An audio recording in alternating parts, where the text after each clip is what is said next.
America మధ్య మధ్యంతర వాణిజ్యం ఒప్పందం ఖరారైంది. మధ్యంతర వాణిజ్య ఒప్పందంపై రెండు దేశాలు ప్రకటన విడుదల చేశాయి. భారత ఉత్పత్తులపై సుంకాన్ని 50% నుంచి 18% తగ్గించినట్లుగా అమెరికా ప్రకటించింది. రష్యా నుంచి చమురు కొనుగోలును నిలిపివేసేందుకు భారత్ అంగీకరించిందని అమెరికా తెలిపింది. తమ దేశం నుంచి భారీగా ఇంధనం, గ్యాస్ ను భారత్ దిగుమతి చేసుకోబోతుందని ప్రకటించింది. అమెరికా నుంచి $500 బిలియన్ విలువైన దిగుమతులకు భారత్ అంగీకరించిందని అమెరికా తెలిపింది.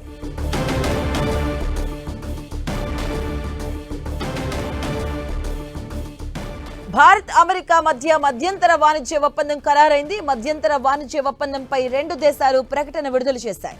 భారత ఉత్పత్తులపై సుంకాన్ని 50% నుంచి 18% తగ్గించినట్లుగా అమెరికా ప్రకటించింది.